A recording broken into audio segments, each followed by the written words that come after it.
semuanya. Pagi yang luar biasa dan saya percaya kita semua diberkati Tuhan bisa berkumpul di tempat ini. Dan saya juga menyambut teman-teman yang hadir mengikuti ibadah ini lewat streaming kita di YouTube. Saya percaya kita semua akan bisa merasakan berkat Tuhan lewat ibadah kita pagi hari ini. Mari kita membuka ibadah dengan berdoa, silakan berdiri Bapak Ibu. Selamat pagi Bapak, terima kasih Tuhan untuk penyertaan Tuhan selama 1 minggu ini dan kami sudah siap Tuhan untuk memuji Tuhan, menyembah Tuhan, menyenangkan hati Tuhan lewat pujian dan penyembahan kami ini Tuhan. Berkati seluruh rangkaian ibadah kami pada pagi hari ini Tuhan dan apa yang kami dengarkan lewat sermon yang nanti akan dibawakan oleh Pastor Henny menjadi satu hal yang baik tertanam di hati dan pikiran kami. Dan Bapak Ibu semua yang siap untuk memuji, menyembah Tuhan, katakan amin.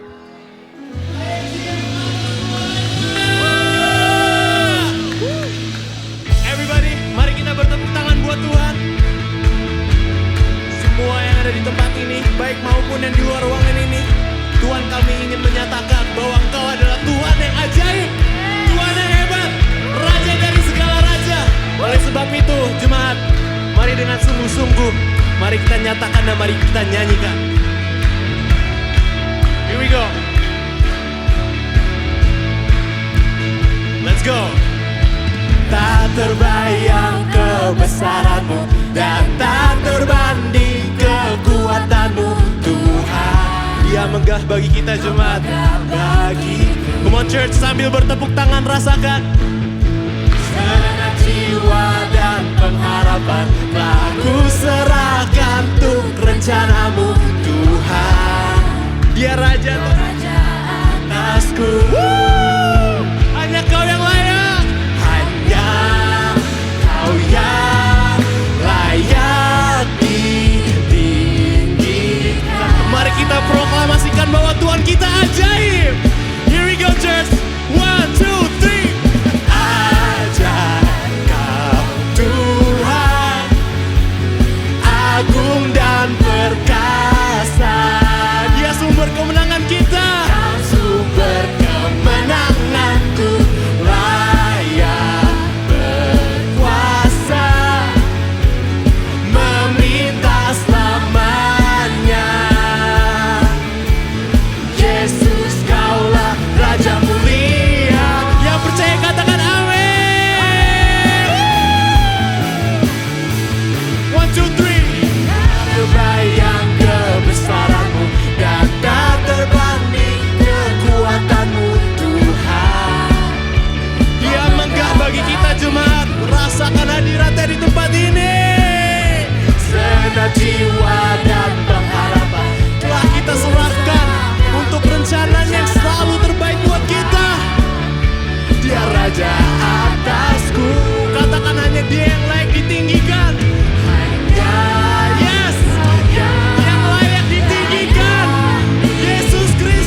Tuhan, kami sama-sama mau mencari wajah-Mu.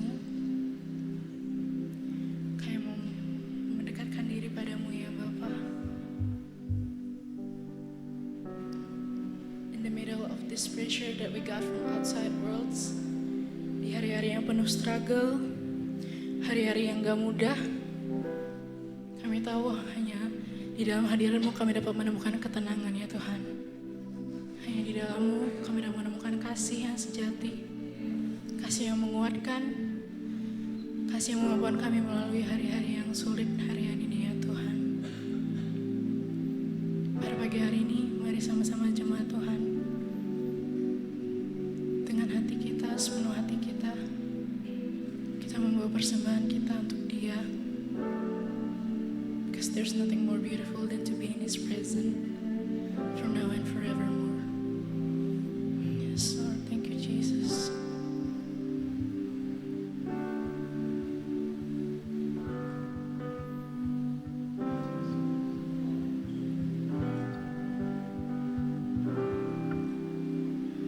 Ku berdiam dekat Bapa, semakin indah, indah ku rasa.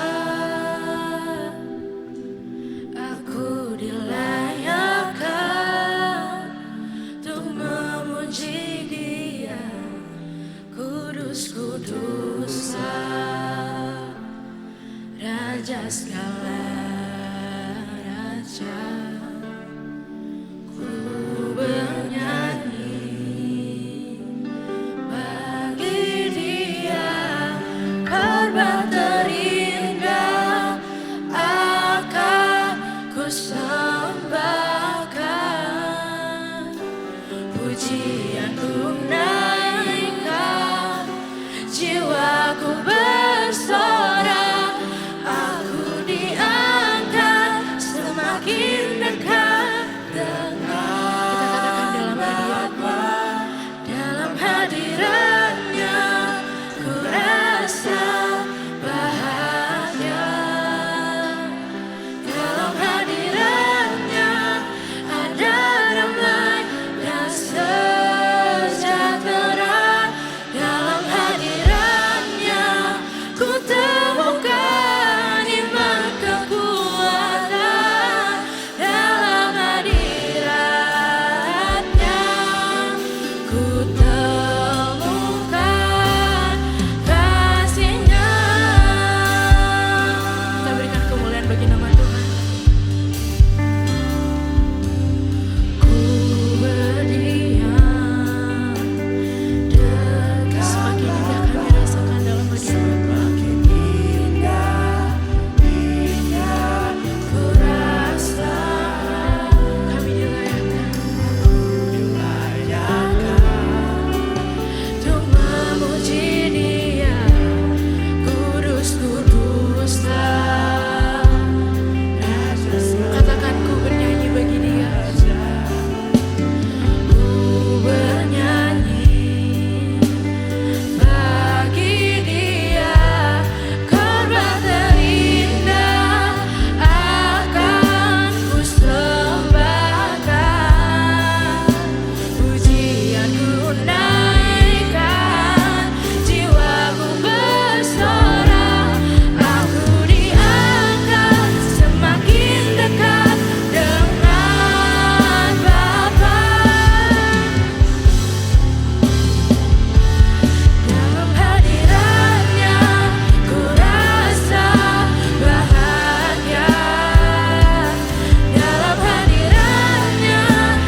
Siapa yang percaya bahwa hari ini, saat ini, Roh Allah ada di sini?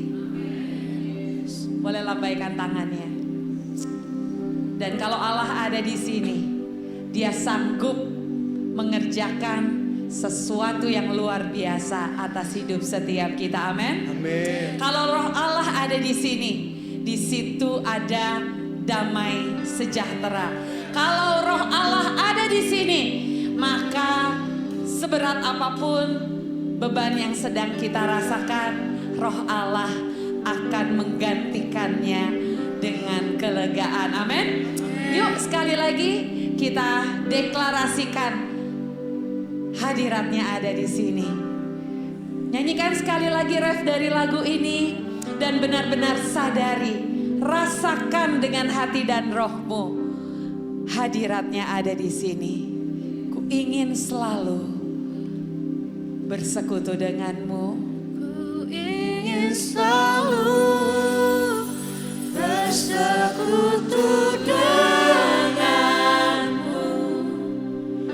menikmati hadiratmu,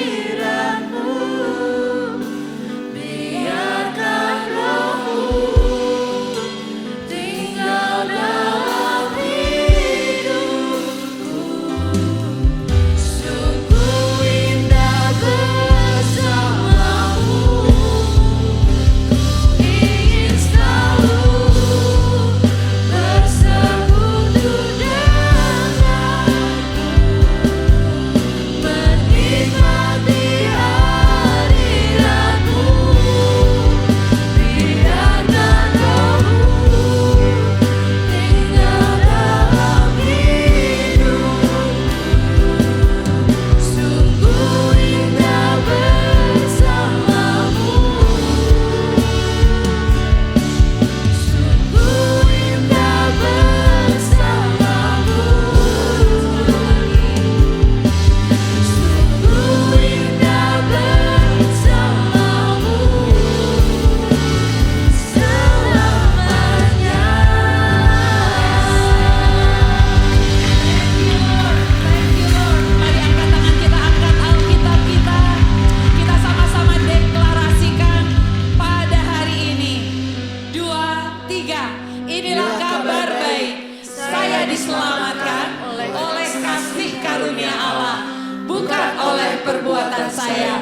Saya dibenarkan, saya diubahkan, dan saya diberkati di dalam Dia. Sekarang saya tahu segala sesuatu terjadi dalam hidup saya untuk kebaikan, karena saya dipanggil sesuai dengan rencananya. Bersama kita hidup untuk kemuliaan Allah. People is our mission. Connect with God and make disciple. Boleh salam kiri dan kanan. Kita katakan Tuhan ada di sini dan senang sekali bisa bertemu satu dengan yang lainnya. Wow, luar biasa. Senang sekali bisa kembali melihat wajah Bapak dan Ibu yang dikasihi Tuhan. Welcome buat Bapak dan Ibu yang baru pertama kali hadir di tempat ini. Kalau kita berbicara tentang pressure seperti tema kita pada bulan ini, saya diingatkan dengan dulu 20 tahun yang lalu waktu saya pernah berjalan-jalan ya di toko buku Gramedia. Pada waktu itu masih banyak sekali dijual poster-poster ya Bapak dan Ibu ya. Poster-poster ukuran A3. Dan saya ingat banget saya membeli satu buah poster dengan tulisan seperti ini. No pressure, no diamond. Ya, no pressure, no diamond. Posternya berwarna hitam ya, dengan ada gambar diamond yang sangat bagus sekali. Setuju nggak Bapak dan Ibu bahwa diamond itu, berlian itu adalah sesuatu yang sangat berharga. Kita tahu walaupun diamond itu mungkin kecil sekali ya. Bentuknya kecil tetapi harganya bisa sangat-sangat tinggi sekali. No pressure, no diamond. Di dalam bulan ini kita belajar bahwa iya, kalau tidak ada tekanan, maka hal-hal terbaik yang ada di dalam hidup kita itu tidak bisa dikeluarkan dengan maksimal. Amin, Bapak dan Ibu semua. Oleh karena itulah kalau kita belajar sedikit tentang diamond, kita mengetahui bahwa diamond itu asalnya hanyalah karbon biasa, tetapi karena tekanan yang beribu-ribu tahun dengan suhu yang sangat tinggi, dikatakan suhunya itu antara 900 sampai 1300 derajat Celcius dengan tekanan yang 50.000 kali tekanan atmosfer di permukaan bumi, maka terbentuklah menjadi sebuah diamond yang sangat indah. Luar biasa sekali ya. Dan kalau berbicara tentang series kita pada bulan ini, tentu kita mengingat ya, tema kita adalah tentang pressure. Yuk jemaat Tuhan katakan 2-3. Pressure. Pressure atau tekanan. Di minggu yang pertama kita mengingat bahwa ada tekanan-tekanan di dalam kebutuhan sehari-hari yang kita alami.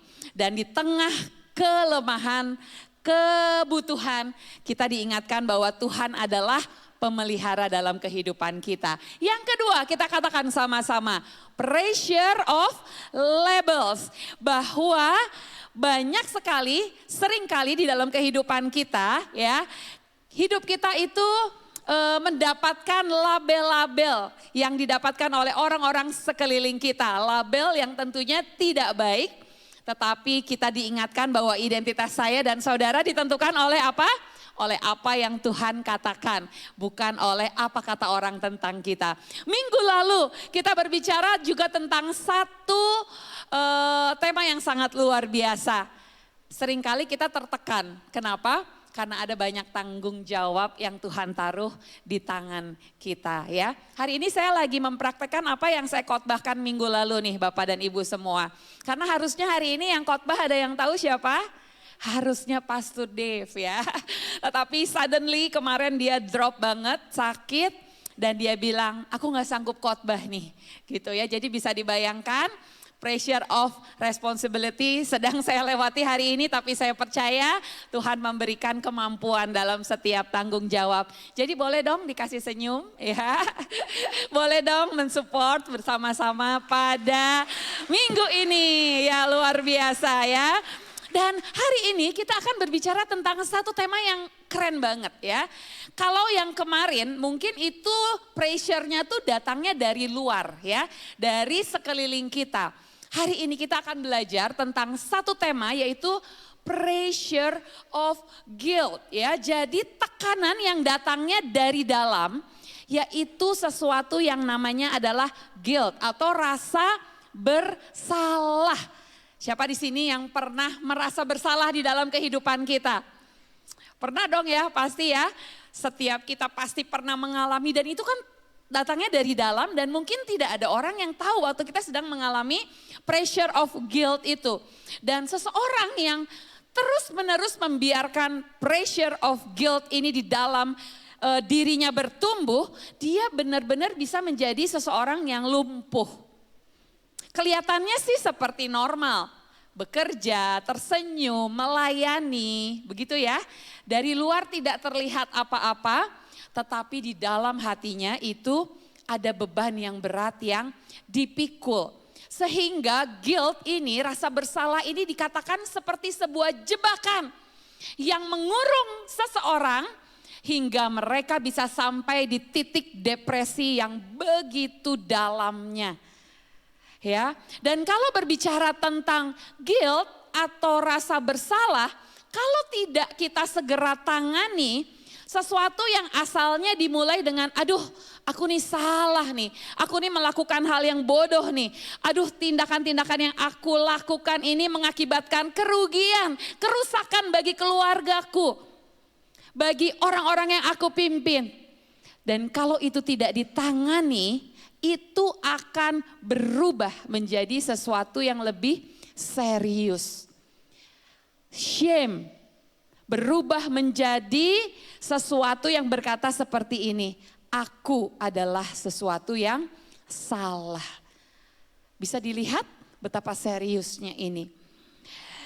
Tetapi yang sebaliknya, kita juga bisa melihat waktu kita segera mengenali guilt-guilt yang ada di dalam kehidupan kita dan kita membawanya kepada Tuhan, ini bisa menjadi sesuatu yang sangat luar biasa.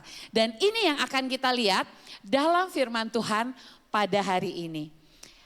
Kita akan membaca 1 Samuel 22 ayat 20 sampai 23. Kita baca dulu bersama-sama, baru saya jelaskan ada di manakah posisi Daud pada hari ini dari perikop yang akan kita pelajari. 2, 3. Tetapi seorang anak Ahimelech bin Ahitub, namanya Abiatar, luput. Ia melarikan diri menjadi pengikut Daud. Ketika Abiatar memberitahukan kepada Daud bahwa Saul telah membunuh para imam Tuhan, berkatalah Daud kepada Abiatar, memang pada hari itu juga ketika Doeg orang Edom itu ada di sana, aku telah tahu bahwa pasti ia akan memberitahukannya kepada Saul. Akulah sebab utama daripada kematian seluruh keluargamu. Tinggallah padaku, janganlah takut. Sebab siapa yang ingin mencabut nyawamu, ia juga ingin mencabut nyawaku. Di dekatku engkau aman.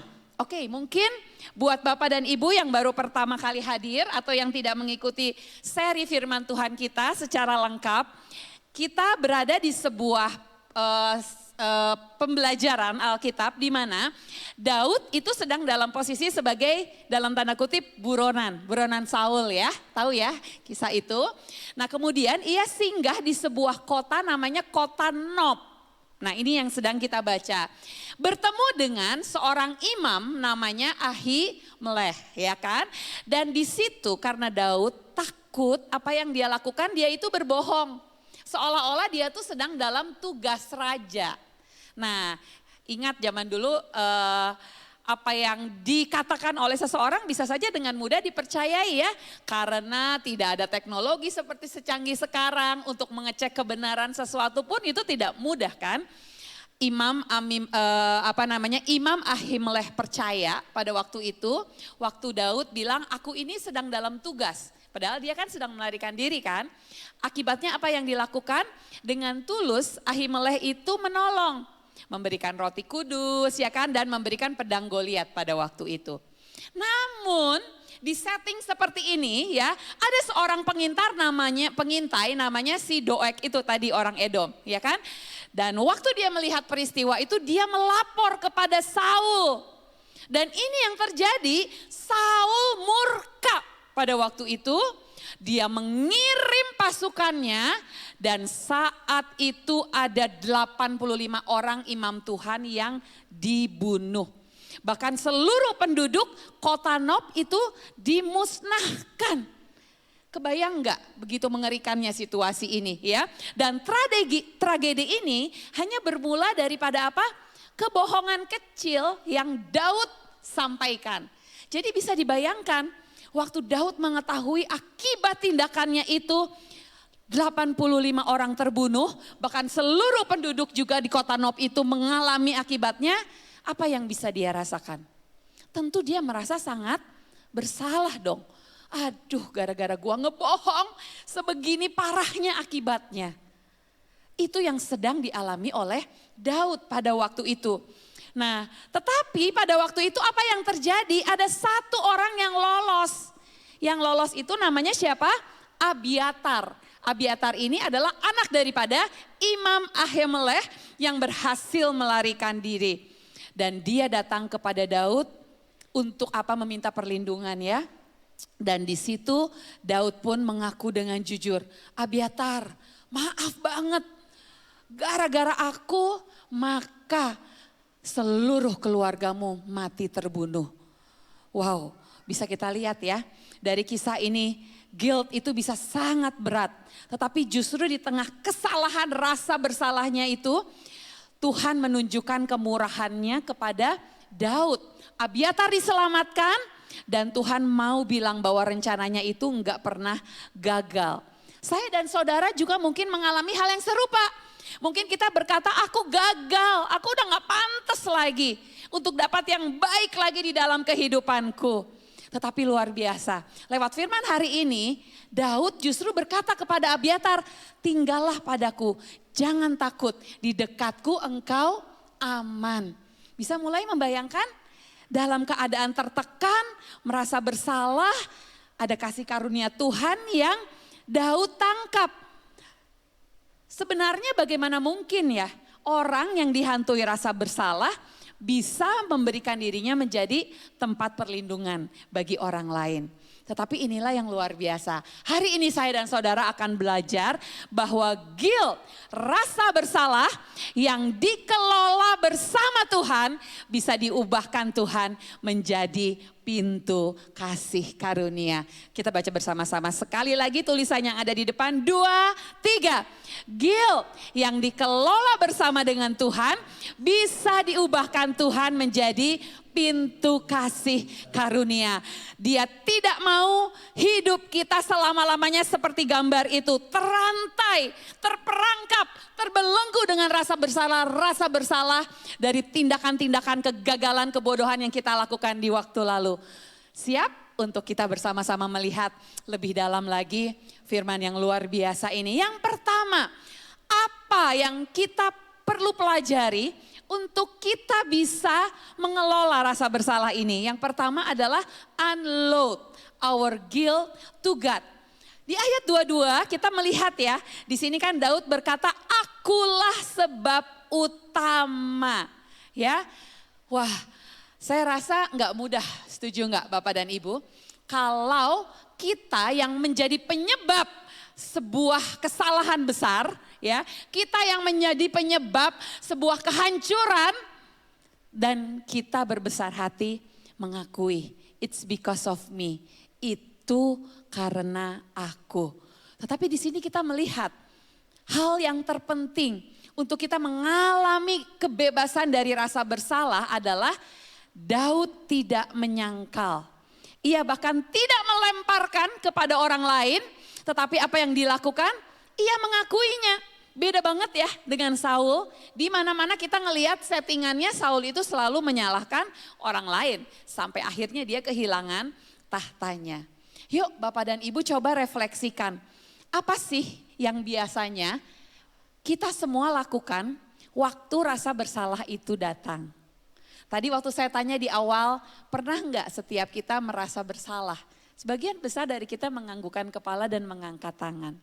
Pertanyaannya adalah apa yang biasa kita lakukan saat rasa bersalah itu datang? Apakah kita sembunyi, kita menyalahkan orang lain, kita menyalahkan keadaan, atau sebaliknya? Saya dan saudara itu punya pilihan. Waktu rasa bersalah itu datang, dan saya percaya banget ya bahwa iblis itu kan adalah satu sosok yang suka banget memberikan kita tuh intimidasi. Jadi waktu kita sudah punya benih-benih guilt, rasa bersalah itu, dia akan sangat-sangat suka banget menambahkan dengan intimidasi. Pernah nggak ngalamin itu? Ya kan, pikiran kita itu penuh sekali dengan intimidation gitu kan. Wow, sehingga kita akhirnya lumpuh dan kita nggak tahu bisa mau ngapain. Dan ini yang perlu kita ingat. Saat perasaan bersalah itu datang, kita punya pilihan.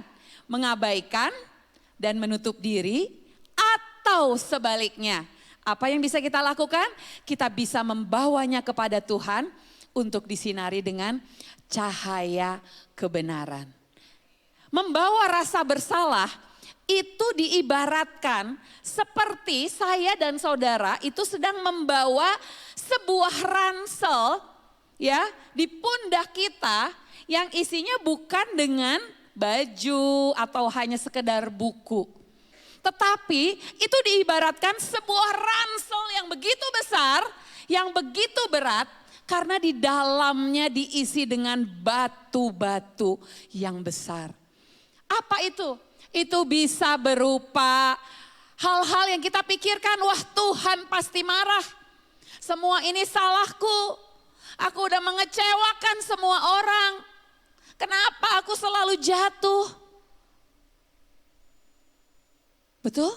Hal-hal seperti ini kalau enggak kita segera singkirkan, kita buka ransel itu dan kita buang batu-batu itu dengan cara apa? Dengan cara kita mengakuinya kepada Tuhan, kesalahan kita dan kegagalan kita, itu akan menjadikan hidup kita semakin hari semakin berat jika kita terus memikulnya. Jika kita enggak melepaskan rasa bersalah itu, kita bahkan yang paling berbahaya ini akan melampiaskan frustasi itu kepada diri kita sendiri atau kepada orang lain. Dalam ruang konseling, saya menemukan banyak sekali kasus-kasus di mana karena seseorang merasa begitu bersalahnya, nggak ngerti bagaimana mengelolanya, yang menjadi pelampiasan itu adalah anaknya. Orang yang lebih lemah statusnya, ya kan? Relate dengan hal ini? Jadi apa yang perlu saya dan saudara belajar daripada Daud? Ya, bahwa pengakuan sangat diperlukan waktu perasaan bersalah itu datang. Jangan kita deny, ya. Ayo akui, memang ada part di mana kita gagal, di mana kita melakukan kebodohan. Tetapi waktu kita mengakui, unload, itu seperti kita sedang membuka ransel yang penuh dengan beban dan intimidasi-intimidasi itu. Dan kita akan membuka jalan kepada pemulihan yang datang daripada Tuhan.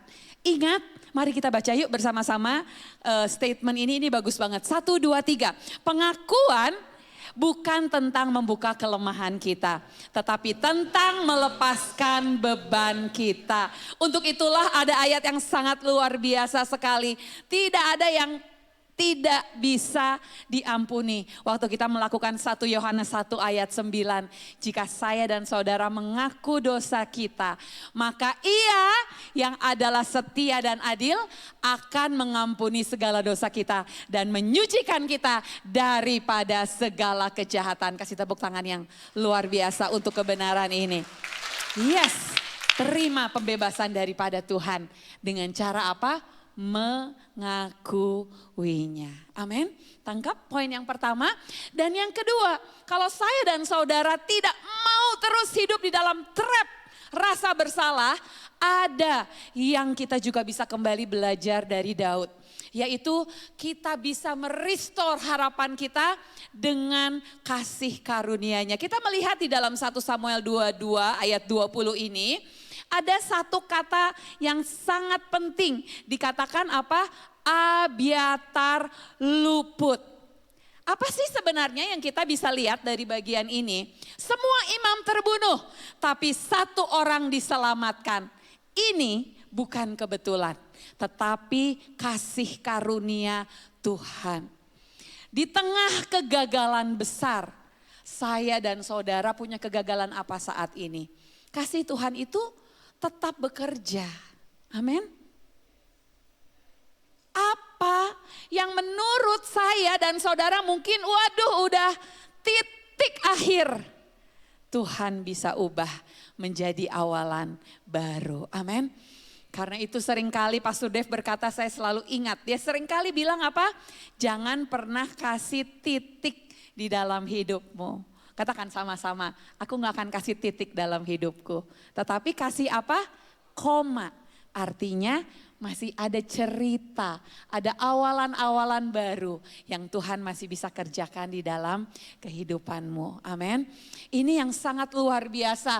Mazmur 103, 8, 10, 11 dikatakannya Tuhan itu penyayang, Dia pengasih, panjang sabar, berlimpah kasih setianya. Tidak dilakukannya kepada kita setimpal dengan dosa kita. Kenapa? Sejauh timur sampai barat Dia melupakan pelanggaran kita. Sebuah kebenaran yang sangat-sangat indah dan luar biasa. Kesalahan Daud itu serius ya akibatnya. Tetapi tidak membatalkan rencana Tuhan. Kasih karunia Tuhan lebih besar dari kegagalan saya dan saudara. Mari kita coba renungkan hari-hari ini, apa sih hal dalam hidup kita yang bikin kita seringkali merasa tidak layak.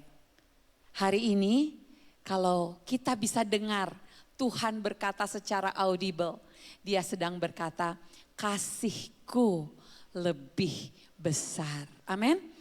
Kasih Tuhan lebih besar daripada kegagalan kita yang terbesar sekalipun. Karena apa? The cross was never about our performance, but about His love. If His mercy reaches us at our worst, it will hold us at our weakest. Apa itu artinya? Salib itu bukan tentang performa kita. Tentang apakah hari ini kita baik. Apakah hari ini kita seperti ke anak-anak kita bilang good boy, good girl. Kamu udah berhasil nyelesain PR kamu. Enggak seperti itu. Salib bukan seperti orang tua kita yang seringkali memuji saya dan saudara waktu kita perform well. Amin. Tetapi salib adalah tentang apa? Tentang kasihnya yang sanggup menyelamatkan saya dan saudara di titik terburuk kita. Kasih yang sama itu sanggup menopang saya dan saudara di titik terlemah kehidupan kita. Boleh mengamenkan? Yes, amin. Seringkali tanpa sadar ini yang terjadi nih. Kita itu sering meremehkan kasih karunia Allah. Betul gak sih? Kita percaya kalau Yesus mati bagi saya dan saudara waktu kita berdosa ya. Setelah diselamatkan kita akan masuk ke dalam sorga. Tetapi ya kayaknya kasih itu tidak cukup untuk menutupi kegagalan kita sehari-hari. Dan saya percaya ini yang iblis seringkali lakukan dalam hidup kita dan saya dan saudara. Percaya bisa menyelamatkan kita dari neraka, tapi dalam keseharian kita justru lupa. Kenapa? Karena seringkali kita dibohongi, kita dibuat sedemikian rupa sehingga kita melihat kesalahan dan kegagalan kita itu tidak terlalu kecil untuk Tuhan tutupi. Ya, nah apa yang kita akan sama-sama lihat pada hari ini di poin yang ketiga. Satu ayat meneguhkan saya dan saudara bahwa apa? Tidak ada maut, hidup, malaikat, pemerintah, kuasa-kuasa yang dapat memisahkan kita dari kasih Allah. Yuk setiap kita terima kasih Allah, terima kasih karunia-Nya ya dalam hubungan personal, dalam hubungan keluarga, dalam hubungan sesama. Selalu ada kasih Allah yang kita juga akhirnya karena kita sudah menerima, kita kembali juga bisa memberikan itu saat kita ngelihat ada orang-orang yang justru sebaliknya. Mereka melukai kita, mereka mengecewakan kita, mereka melakukan hal-hal yang sangat membuat kita merasa dikhianati. Tetapi karena kasih karunia Tuhan sudah saya dan saudara terima. Kita justru sebaliknya bisa juga memberi ruang bagi mereka. Ruang kasih karunia. Amin. Ya, dan yang ketiga, kalau kita berbicara tentang Daud, yaitu ada satu kata, yaitu openness. Keterbukaan, ya kan? Awal dari apa? Pemulihan. Kata-kata yang sering kita dengar ya. Keterbukaan awal dari pemulihan. Di dalam 1 Samuel 22 ayat 23 dikatakan tinggallah padaku. Jangan takut, di dekatku engkau aman. Bapak dan Ibu Saudara, biasanya guilt itu bikin seseorang menutup diri. Betul nggak? Gitu ya. Karena guilt, karena shame, kita akhirnya mengisolasi diri. Nah, ini yang paling iblis sukai, gitu ya. Kenapa? Karena sebaliknya yang Tuhan mau justru adalah kita membuka ruang untuk Tuhan bekerja. Kalau ya, guilt membuat kita ingin bersembunyi, shame membuat kita ingin mengisolasi, tetapi kasih karunia Tuhan, kasih Tuhan itu akan kita alami karena itu selalu merangkul dan membuka ruang untuk sesama. When guilt separates, ketika rasa bersalah memisahkan kita, tetapi kasih Allah justru menghubungkan.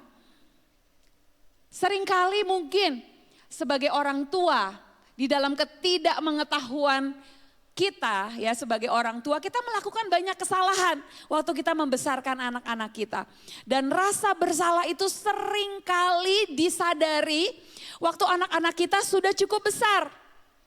Betul enggak? Dan pilihannya selalu ada dua. Kita membiarkan diri kita dengan rasa bersalah itu sehingga setiap kali kita mau kembali connect dengan anak-anak kita tidak punya keberanian.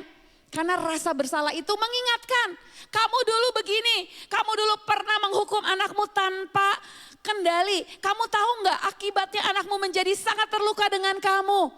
Dan bla bla bla bla bla bla bla. Itu yang iblis ingin lakukan atas kehidupan kita. Itu yang bisa terjadi kepada Daud. Dia bisa mengisolasi dirinya, ya kan? Dia tidak mau bertemu dengan Abiatar, itu pasti mungkin banget. Kebayangkan guilt yang dialami oleh Daud. Tetapi ini yang luar biasa. Di yang ketiga ini, apa yang kita bisa belajar? Bahwa waktu kita membuka ruang, maka bisa kasih Tuhan itu masuk ke dalam hidup kita dan melakukan pemulihan. Banyak keluarga, pertemanan, hubungan yang pecah, betul? Karena setiap orang menarik diri karena rasa bersalah itu. Tetapi hari ini firman Tuhan mengingatkan kita, ayo yang kita perlu lakukan adalah mengaku, saling mengaku dosamu, saling mendoakan. Supaya kata-katanya indah sekali ya di dalam Yakobus 5 ayat 16 ini apa? Supaya kamu sembuh. Baca yuk 2-3, pengakuan dan keterbukaan dalam hubungan. Membuka pintu pemulihan. Ya, wow, God's love, kasih Tuhan. Ya, bukan artinya menyangkali kita tidak pernah melakukan hal yang salah. Tetapi menolak untuk membiarkan kesalahan itu menjadi kata terakhir di dalam kehidupan kita. Saya mengundang Benny bisa membantu saya dengan satu ilustrasi singkat ini. Bagaimana waktu kita membuka diri kita, itu artinya membiarkan kasih Tuhan itu mengalir. Seseorang yang dipenuhi dengan guilt, boleh dipegang ini ya Ben ya. Itu ibarat seperti ini, ya kan? Rasa bersalah yang ada di dalam hati kita. Diibaratkan dengan air yang berwarna merah keruh ini. Sesuatu yang benar-benar membebani seperti gambar tadi ya. Kita jadi orang yang tertutup, mengisolasi diri. Kita setiap hari mungkin hidup di dalam intimidasi. Dan kecenderungannya adalah orang-orang yang dipenuhi dengan rasa bersalah, mereka menutup pintu hati mereka. Pada waktu pintu hati ditutup, pemulihan dan kasih Tuhan itu tidak bisa masuk. Setuju? Karena saya dan saudara diciptakan dengan kehendak bebas. Firman hari ini berbicara tentang pilihan demi pilihan demi pilihan. Pilihan yang Tuhan mau adalah kita membuka ruang hati kita cukup lebar untuk apa? Untuk kasih karunia Tuhan itu bisa masuk ke dalam hidup saya dan saudara. Apa yang akan terjadi? Kita lihat. Waktu saya dan saudara mengakui yes, kita enggak, boleh Ben, kita enggak mendinai ya. Kalau kita salah dan kita gagal. Kita enggak bilang enggak kok aku baik-baik saja. Kita bisa bilang ya inilah hidupku gelap, penuh dengan rasa bersalah, gagal, this is my wrong. Tapi waktu kasih karunia Tuhan, kita buka ruang hati kita dan biarkan kasihnya masuk. Apa yang terjadi Bapak dan Ibu Saudara? Inilah yang terjadi. Kasih Tuhan mengalir dan Dia memulihkan saya dan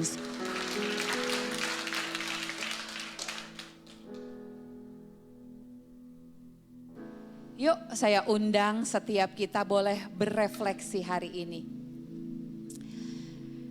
Apapun yang terjadi di dalam hidup saya dan saudara ya. Keputusan yang salah, tindakan dan dosa dan kegagalan. Tuhan bilang rasa bersalah itu tidak perlu mengurung saya dan saudara. Kasih karunia Tuhan sanggup melepaskan saya dan saudara. Kasih karunia-Nya sanggup memulihkan saya. Bahkan merestorasi hubungan dengan orang-orang yang kita lukai. Amin. Slide terakhir mengatakan, di mana kita merasa gagal, di situ sesungguhnya Tuhan berkata, kasih-Ku lebih besar. Kapan saudara merasa hancur? Itu kesempatan di mana engkau mendengar Tuhan berkata, kisahmu belum selesai. Dan tempat di mana kita merasa tidak layak. Di situ kebenaran yang terbesar berkata apa? Engkau tetap anakku. Mari semua boleh berefleksi dan merenungkan setiap kebenaran ini. Lagu ini kita akan dengar sebagai sebuah kebenaran dari ayat yang tadi kita sudah baca. Sejauh timur dari barat, Ia melupakan semua pelanggaran kita.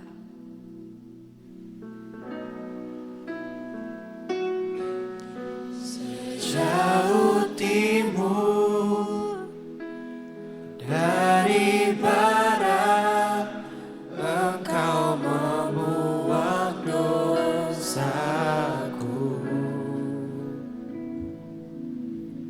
Tiada kau ingat lagi pelanggaranku.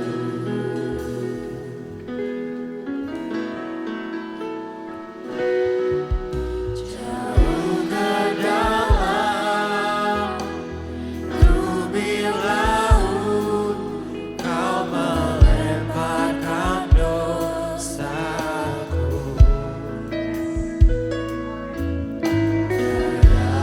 Kau perhitungkan kesalahanku. Dan menyanyikan lagu ini dari awal bersama-sama. Sejauh timur Ini adalah kebenaran firman Tuhan dari barat, Engkau membuang yang Dia mau kita alami. Tidak terkecuali pada pagi hari ini atas setiap kita. Kau ingat Amin. Yes. pelanggaran. Haleluya. Benar Tuhan.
Seringkali Tuhan kami menganggap remeh Tuhan arti kasih karunia ini.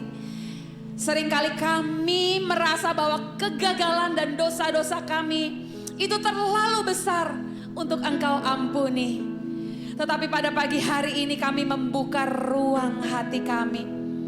Yuk Bapak dan Ibu, setiap jemaat Tuhan yang ada pada hari ini, apa yang masih seringkali menjadi rasa bersalah, guilt yang ada di dalam kehidupanmu. Mungkin itu dosa.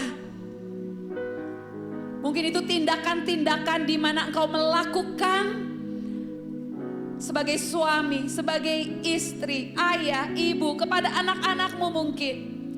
Atau engkau sebagai pemimpin, apapun itu. Dan itu seringkali membuat engkau tertrap, mengisolasi diri, menerima apa yang dikatakan oleh iblis sudah selesai, terlalu sulit untuk diperbaiki. Hari ini, this is the very important moment. Saya mempersilahkan setiap kita melakukan apa yang firman Tuhan sudah sampaikan. Hari ini akui di hadapan Tuhan. Seperti Daud mengakui, benar, ini akibat kesalahanku, benar. Ya, gara-gara kata-kataku terlalu kasar dan keras. Gara-gara aku emosi dan aku seringkali melakukan tindakan-tindakan kekerasan kepada anggota keluargaku. Aku terima akibatnya memang. Relasi-relasi menjadi buruk. Tetapi Tuhan, ampuni aku. Mungkin ada guilt yang disebabkan karena engkau melakukan bisnismu bukan dengan cara yang kudus. Tidak berkenan. Dan deep down di dalam hatimu engkau begitu merasa bersalah, gagal. Ayo semuanya. Tuhan menunggu pengakuan kerendahan hatimu di hadapannya. Yes, karena Dia mau membebaskan engkau dari rasa bersalah. Yes, terima kasih Tuhan. Terima kasih Tuhan. Terima 1 Yohanes 1 ayat 9. Jika engkau mengaku dosamu, maka Ia adalah setia dan adil. Ia akan mengampuni engkau dan menyucikan engkau dari segala kejahatan. Terima kembali pengharapan yang baru. Terima kembali kasih karunia Tuhan. Yes, yes. Saat ini terjadi pemulihan. Akan terjadi, mulai bayangkan dengan mata imanmu. Ada pemulihan yang terjadi waktu engkau sudah mengakuinya. Ada kasih karunia Tuhan yang akan kembali membantu engkau menata hidupmu. Yes, terima kasih Tuhan. Terima kasih Tuhan. Terima kasih Tuhan. Kerjakan Tuhan sampai selesai. Dan hari ini kami mau katakan dengan iman, tidak ada lagi the pressure of guilt dalam kehidupan umatmu di tempat ini.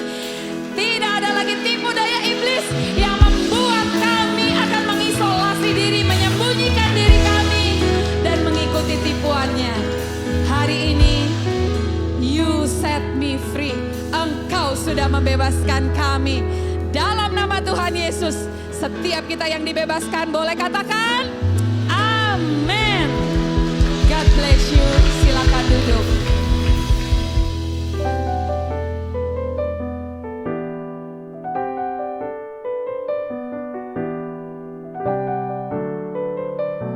FGF Jogja was established on the 23rd September on 1995 under the supervision of FGF Central Java DPW. After experiencing a vacancy in the pastor position for several years, FGF Jogja then came under the supervision of FGF Jakarta. Senior pastor, Pastor Jimmy Untoro, sent Pastor Dave Rustanto, who at that time was serving as a youth pastor at FGF Karawaci, as well as HPM worship leader, together with his wife, Pastor Henny Sumawati, which was kids pastor, to serve at FGF Jogja. The first service under Pastor Dave's leadership was held in June 2013 at the JBN building, which was attended by fewer than 30 people. The journey of FGF Jogja then went through several important milestones. On 8th of August in 2013, we moved to Grand Chakra Hotel in Prambanan Meeting Room. And on the very same year, on the late 2013, God bless FGF Jogja, and the service was moved to the Grand Chakra Hotel Ballroom. On December 2016, we moved to Alana Hotel as Grand Chakra could no longer accommodate the capacity. And from 2016 to 2020, several relocations happened due to the Alana Hotel Ballroom being used for other events. On March 15 on 2020, it was our last on-site service before the COVID-19 pandemic. On the 7th November in 2021, after nearly 2 years of online services, FGF Jogja resumed on-site services. On the 26th of June in 2022, we moved to FGF Place. And very recently, on the 28th April in 2024, we moved to Legacy Building.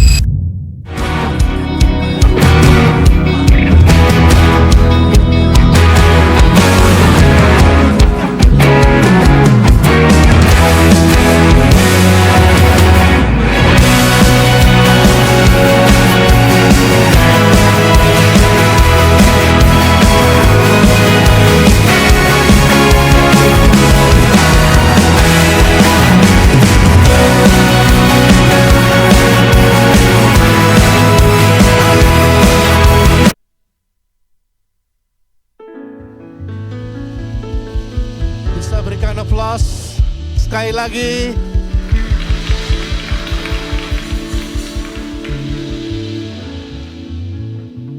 Tentunya bukan karena perbuatan manusia, tapi karena kasih karunia dan kemurahan Tuhan, FGF Jogja bisa ada sampai dengan saat ini. Saya bisa minta sekali lagi tepuk tangannya buat para jemaat yang menganggap FGF Jogja adalah rumah.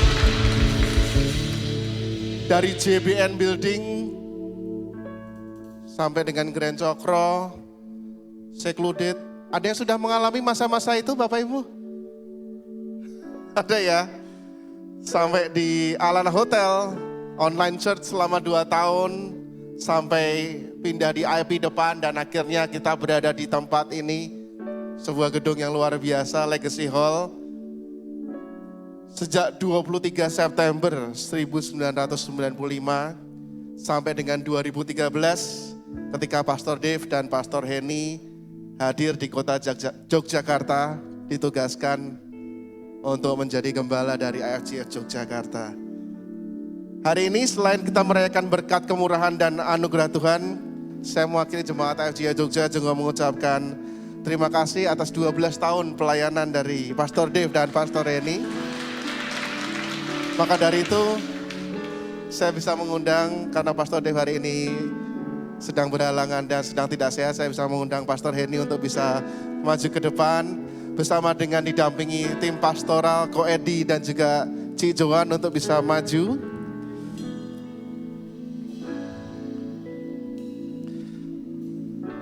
Dan pada siang hari ini kita akan mendoakan tim pastoral kita, IFGF Jogja. Dan saya bisa mengundang Cik Bing untuk mendoakan tim pastoral.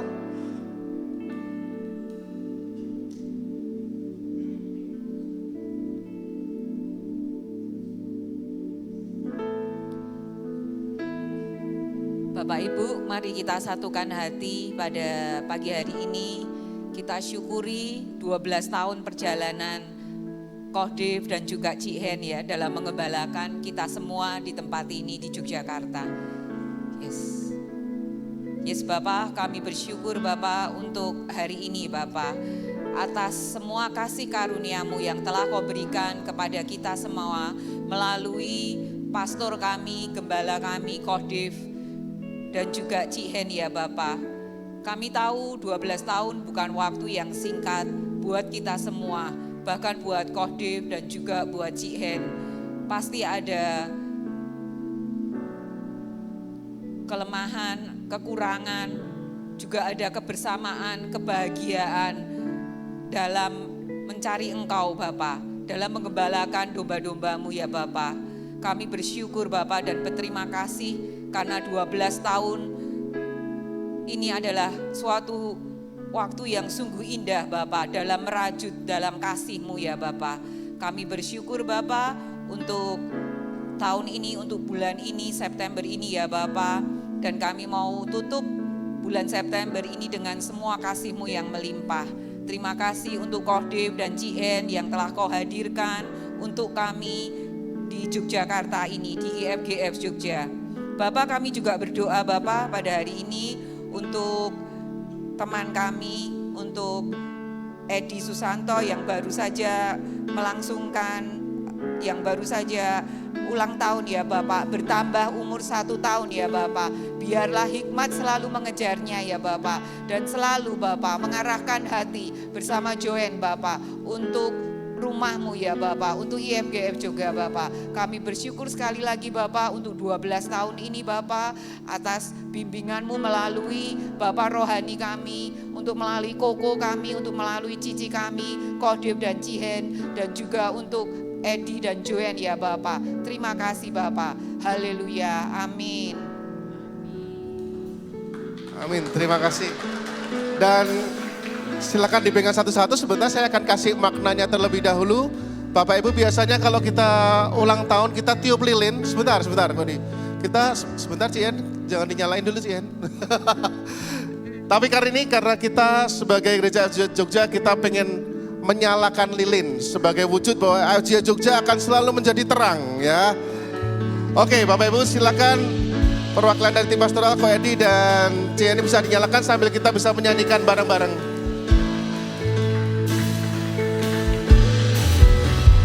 Aku ada saat ini, Semuanya hanya karena anugerah dari Tuhan sampai dengan hari ini. Dan jika Tuhan izinkan, terima kasih Yesus, Engkau sangat baik dan amat baik bagiku.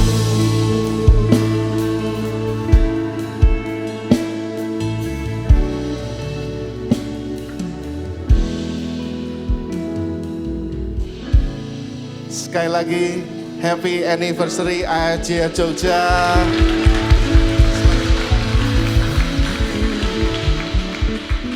Ya, bisa dibawa turun kembali Bapak Ibu. Yes. Ya, Bapak Ibu, saya mengucapkan selamat datang, welcome home buat para teman-teman semua yang mungkin baru pertama kali hadir. Jika berkenan Bapak Ibu, kita juga akan ingin berkenalan lebih lanjut dengan Bapak Ibu. Bisa nanti mampir sebentar ya, ada connect room yang akan ada di bawah. Kita bisa saling berkenalan. Tentunya Bapak Ibu semua pasti adalah jawaban dari doa yang telah kami doakan selama ini. Dan kami juga mengucapkan welcome buat yang sudah tidak lama hadir dan kemudian hadir lagi. Dan tentunya yang setia hadir tiap minggu sampai dengan sekarang. Dan pengumuman berikutnya, Bapak Ibu, kita akan mengadakan lockdown worship di tiap hari Senin, Rabu, dan Jumat jam 7 pagi live di Instagram @DaveRustanto. Kemudian Bapak Ibu tanggal 6 Oktober hari Senin kita akan ada live worship night jam 18 sampai dengan selesai di Main Hall Legacy. Dan seperti biasa ketika kita mengadakan AWN, kita akan berpuasa terlebih dahulu dan kita akan berbuka bersama-sama di jam 18.00. Dan Bapak Ibu, kita juga sudah melakukan ibadah 2 kali. Jadi kita ada pilihan 2 kali ibadah jam 9 dan jam 11 siang tiap hari Minggu. Jadi membuka kesempatan buat Bapak Ibu untuk bisa hadir dengan pilihan waktu yang lebih banyak. Dan yang terakhir, Kita ada journaling Bapak Ibu, dan kita bisa mengikutinya melewati aplikasi YouVersion. Bapak Ibu bisa cari IFGF. Di sana ada plan kita tiap bulan. Ada bulan September dan juga bulan-bulan berikutnya kita bisa ikuti. Dan berikutnya Bapak Ibu kita akan mempersiapkan yang terbaik. Persembahan. Persembahan bisa dilakukan melalui 3 cara. Bapak Ibu bisa melalui transfer bank atau QRIS. Dan juga Bapak Ibu bisa memberikan melalui kantong-kantong yang sudah tersedia di depan Bapak Ibu semuanya. Selamat memberi Bapak Ibu, Tuhan Yesus memberkati.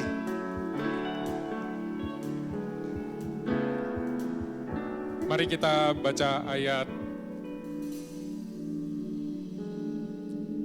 Mari kita baca ayat yang ada di depan Bapak Ibu bersama-sama. 2 Korintus pasal 9 ayat 7.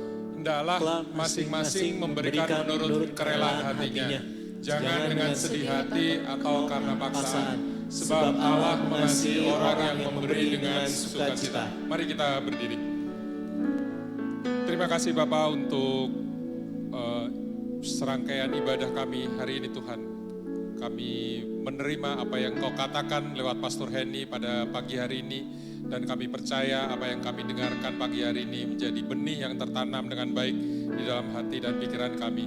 Dan kami siap memberi Tuhan segala persembahan yang kami berikan untuk Tuhan pada pagi hari ini bisa menjadi perpanjangan tangan untuk IFGF Jogja memberkati orang-orang yang di sekitar kami. Dan mari angkat kedua tangan Bapak Ibu semuanya. Waktu engkau mendengarkan firman Tuhan hari ini dan melakukannya dalam kehidupanmu, ini janji Tuhan. Apapun yang dikerjakan tangan kita akan dibuat Tuhan berhasil. Kita akan terus naik dan tidak turun. Kita akan menjadi kepala dan bukan ekor. Bersatu jalan iblis mungkin akan menyerangmu, tapi bertujuh jalan mereka akan lari dari hadapanmu. Bapak Ibu Saudara sekalian, terimalah iman, kasih, pengharapan daripada Roh Kudus. Damai sejahtera dari Tuhan hari ini sampai kedatangan Tuhan yang kedua kalinya. Yang menerima berkat Tuhan dalam sukacita, selamat siang.